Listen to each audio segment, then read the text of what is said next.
Assalamualaikum warahmatullahi wabarakatuh.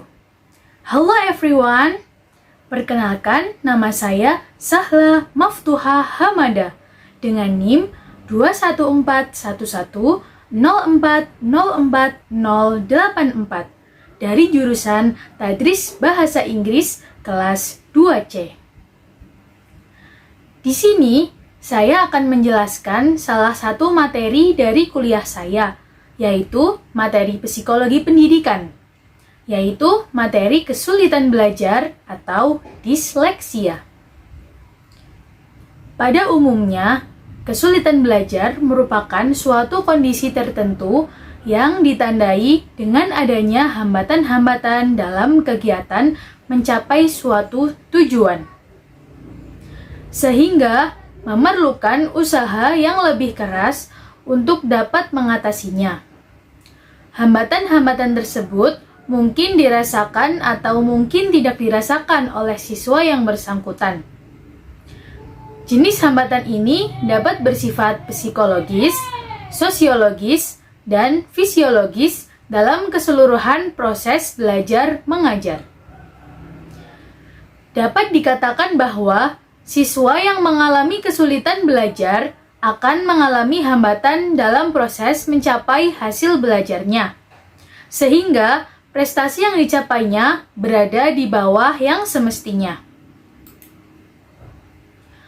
Kesulitan belajar tidak hanya dialami oleh siswa yang berkemampuan rendah, melainkan juga dialami oleh siswa berkemampuan tinggi, dan dapat juga dialami oleh siswa yang berkemampuan rata-rata atau normal. Ini disebabkan oleh faktor-faktor tertentu yang menghambat tercapainya kinerja akademik sesuai dengan harapan. Kesulitan dapat juga disebabkan oleh faktor-faktor non-intelijensi. Dengan demikian, IQ yang tinggi pun belum tentu menjamin keberhasilan dalam belajar. Oleh karena itu, dalam rangka memberikan bimbingan yang tepat kepada setiap anak didik, para pendidik perlu memahami masalah yang berhubungan dengan kesulitan belajar. Nah, di sini saya akan menjelaskan mulai dari pengertian, penyebab, gejala, dan sebagainya. Dan di video selanjutnya, saya akan menjelaskan juga atau mempraktikkan bagaimana metode-metode yang mungkin bisa membantu kita dalam mengajar anak yang mengalami kesulitan belajar atau disleksia ini. Baiklah, saya akan mulai. Yang pertama, pengertian disleksia. Disleksia adalah gangguan dalam proses belajar yang ditandai dengan kesulitan membaca, menulis, atau mengeja. Penderita disleksia akan kesulitan dalam mengidentifikasi kata-kata yang diucapkan dan mengubahnya menjadi huruf atau kalimat.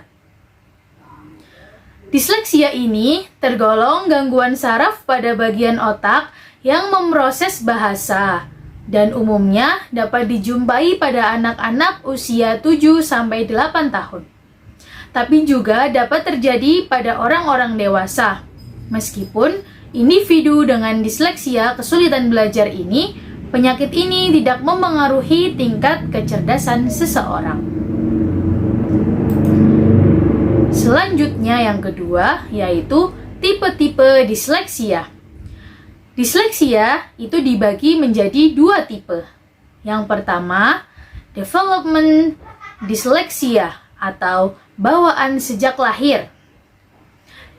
Disleksia ini diderita sepanjang hidup dan biasanya bersifat genetik. Yang kedua, yaitu acquired dyslexia, gangguan atau perubahan cara otak kiri dalam membaca, yaitu penderita biasanya mengalami kecelakaan yang mengakibatkan kerusakan otak sebelah kiri. Selanjutnya yang ketiga, yaitu gejala-gejala disleksia. Gejala disleksia itu bisa saja terjadi, yaitu dengan kesulitan mengenal kelompok huruf, kesulitan menghubungkan antara huruf dengan bunyi, kesulitan dalam membentuk suku kata, kekacauan dalam mengeja, keraguan dalam mengucap kata, kurang memahami arti kalimat. Demikian itu adalah gejala-gejala disleksia. Nah, yang keempat ini adalah beberapa faktor lain yang bisa menjadi penyebab kondisi disleksia. Seperti yang pertama, bayi lahir secara prematur atau berat badan rendah. Yang kedua, paparan nikotin, obat, alkohol, atau infeksi selama kehamilan. Yang ketiga itu, kelainan pada struktur otak yang berperan dalam kegiatan mengolah kata dan berpikir. Demikian itu adalah beberapa faktor yang mempengaruhi kenapa ada anak yang mengalami disleksia atau kesulitan dalam belajar. Nah, sekarang saya akan membagikan metode yang mungkin akan bermanfaat untuk pendidik dalam mengajarkan kepada peserta didik yang mengalami kesulitan belajar, yaitu metode SAS. Apa itu SAS? SAS adalah kepanjangan dari struktural, analitik, dan sintetik.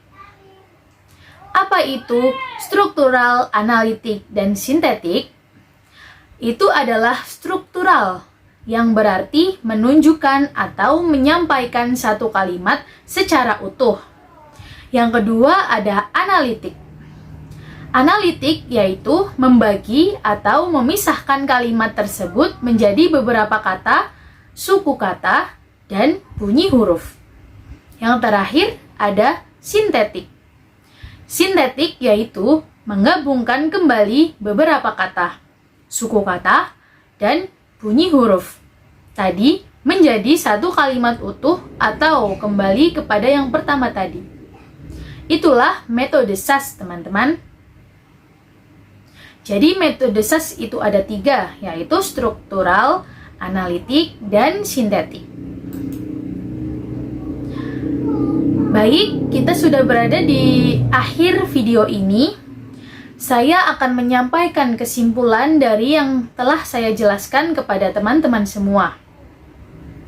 Jadi, kita sebagai pendidik, kita tidak boleh abai kepada peserta didik yang mengalami kesulitan belajar. Dari awal, pasti kita sudah tahu, sudah dapat melihat gejalanya, seperti yang sudah dijelaskan di awal tadi. Dapat dilihat sendiri gejalanya jika pendidik sudah ada mulai tanda-tanda anak didik kesulitan untuk membaca sebuah kalimat atau mengingat sebuah hari atau kata, kita tidak boleh abai akan hal itu. Sebaiknya kita secepat mungkin kita periksa peserta didik tersebut kebenarannya dengan mulai bertanya atau mengetes peserta didik tersebut, agar kita dapat mengetahui lebih lanjut apakah itu benar mengalami kesulitan belajar atau disleksia atau hanya karena faktor lain. Lalu metode SAS yaitu struktural, analitik, dan sintetik yang telah saya jelaskan tadi adalah metode yang lumayan ampuh untuk membantu anak yang mengalami kesulitan belajar. Saya harap pendidik dapat melakukan metode SAS tadi untuk menghadapi anak-anak yang mengalami kesulitan belajar atau disleksia. Nah, sekian dari penjelasan saya atau pemaparan yang saya jelaskan kepada teman-teman. Mohon maaf apabila dalam menyampaikan materi saya memiliki banyak kesalahan pengucapan dan lain-lain. Semoga apa yang telah saya jelaskan kepada teman-teman atau apa yang telah saya paparkan di video ini dapat bermanfaat untuk para pendidik, dan saya berharap kita sebagai calon pendidik bangsa harus lebih peka terhadap kesulitan-kesulitan belajar pada peserta didik. Sekian dari saya, mohon maaf bila banyak kesalahan. Wassalamualaikum warahmatullahi wabarakatuh. Terima kasih teman-teman. Sampai jumpa.